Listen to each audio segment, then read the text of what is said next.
Vad var det som lockade dig med Vi? Det var alltså manuset. Det är bland det bästa jag har läst filmmanusväg. Framförallt scenmässigt och dialogmässigt. Det är väldigt sällan man får läsa en scen som är längre än 3-4 sidor i ett filmmanus. Här har vi liksom se det som är 10 sidor långa med otroligt välskriven dialog. Så då kände jag att det här vill jag bara göra. Liksom, så känner man hela varenda fiber liksom. Det gick hyfsat snabbt att ändå få klart filmen.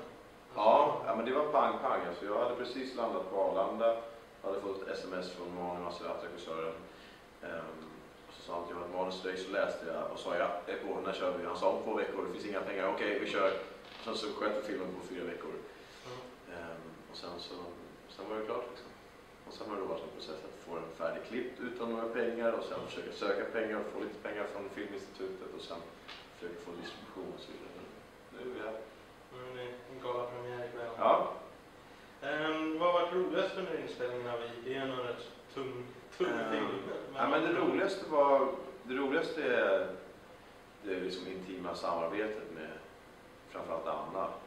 Också med Mani och alla som var inblandade. Det var så nära samarbete liksom. Det var väldigt kul. Och sen hur hemskt det än är, hur hemskt historien än är, så är det väldigt lustfyllt att få hålla på med så här bra material. Det är det man drömmer om.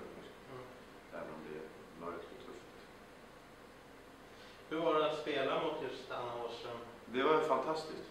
Hon är extremt begåvad och extremt lyhörd. Så det kände man direkt att det svängde väldigt fint.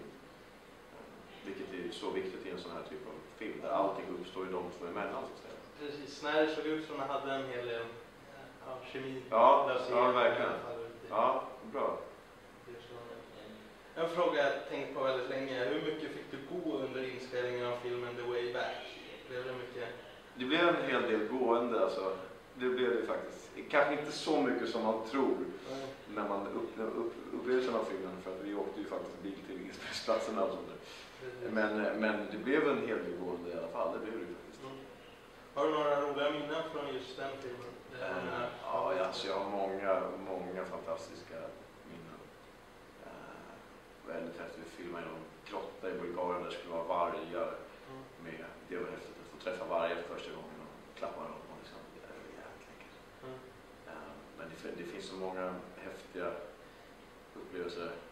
Vi var nere i Marocko och filmade också. Det var också helt häftigt. Det var där en månad och fick soluppgång och solnedgång varje dag ute i öknen. Så det var ett fantastiskt äventyr att vara med på. Vad föredrar du att göra mellan tv jämte film? Nu har du gjort lite av det. Jag tänker inte så mycket. För mig är det inte så stor skillnad. Om man inte gör liksom, skit-tv med alldeles för hög arbetstempo så tycker jag att det är väldigt likt att filma. Ibland känner man att man kan känna ibland att det är lite tajt i schema och lite mindre pengar, men vilket också gör att man på ett sätt slipper sitta och vänta lika mycket och det händer lite mer. Så för mig spelar det ingen roll. Mitt arbete ser inte särskilt annorlunda ut om det är film eller tv. Det viktigaste är att det är bra material tycker jag. Det är kul på något sätt, ett annat sätt. Vad jobbar du med nu?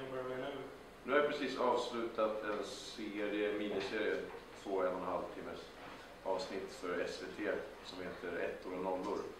Som Johan Renck regisserar, som jag spelat in i Göteborg. Jag spelar göteborgsk gangsterkung. Det har varit väldigt roligt. Så det är någonting helt annat mot vad jag gjort tidigare. Tackar. Tack. Vem skulle du vilja spela dig i filmen om ditt liv? Joaquin Phoenix. Han är bra. Ja, men han är väldigt bra. Han är fantastisk. Och nej, det var svart. Jag träffade honom faktiskt på en fest i våras i LA. Och sa det till honom. För jag fattade frågan förut. Och sa till honom: jag har fått frågan vem som ska spela min film och ditt liv. Jag sa att du skulle göra det. Vad fick du försvara? Han var gammal. Sa till utomjordiskt och Vad händer efter den här SVT-miniserien? Nu är jag ledig i en månad. Mm. Ska banta ner mig igen för att gå tillbaka till Floki i den här tv-serien Vikings som är med. Så vi kör en säsong 2 där. Ja, den har tagits emot väldigt väl. Ja. Ja, verkligen.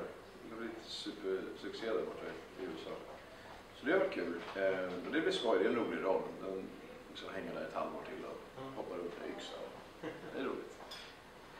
Sidan jag kommer från bygger i princip bara på att ge filmtips till besökarna till större del. Ja. Har du själv några favoritfilmer utan tips om gammalt som nytt? Gud vad svårt det där är. Alltså det är en så här standardsvar som jag ofta brukar ge, men det är för jag tycker faktiskt att den verkligen är fantastisk. Det är Eternal Sunshine och Spotless Mind. Jag tycker verkligen att det är ett riktigt mästerverk. Ja. Och vad var det mer? Ja, den här Exit Through the Gift Shop såg jag om ganska nyligen. Den tycker jag är väldigt bra, som en dokumentär om Banksy. Eller det blir egentligen en snubbe som försöker göra en dokumentärfilm om konstnären Banksy. Till slut så blir det Banksy som gör en dokumentärfilm om den här snubben. Precis, jag har sett den. Den är väldigt rolig. Den är väldigt ja. rolig. Så det han lyckas också massproducera och bli större än Banksy nästan. Ja, det är helt fantastiskt. Apropå Schweizers nya kläder och vad som är kvalitet. Precis. Hur tycker du det skiljer sig mellan att spela in här i Sverige jämte när du spelar in i USA? Inte alls mycket. Inte alls mycket. Det är lite mer hierarkiskt och vi är lite mer socialdemokratiska så här, mysiga på i filmteamen. Det är lite mer hierarkiskt märker man utomlands. Så det är ganska lätt att bli populär där, för man kommer från Sverige och man liksom försöker vara hygglig mot de flesta. Så blir det väldigt uppskattat när de kanske är vana vid det. Det är lite mer sör och sånt där. Så det är skillnad. Och att det är mer folk helt enkelt. Så det längre tid att lära sig namnet på folk. Då fick du komma med mycket egen input när ni gjorde nu Vi-filmen. Under själva inställningarna. Ja. Med ändringar och liknande. Ja, vi har inte ändrat i princip ett ord i manuset. Vi är ju, många har ju liksom trott att vi är ganska, alltså att vi improviserar rätt mycket och så vidare i dialogen, men vi följer liksom till varje punkt och pricka som partitur nästan, för att det är så välskrivet. Så det hade man ingen behov av att ändra på. Så lösning av scenerna så det är liksom alltid ett samarbete och diskussion. Ja, men vad händer om vi gör så här? Ska vi prova det där och där?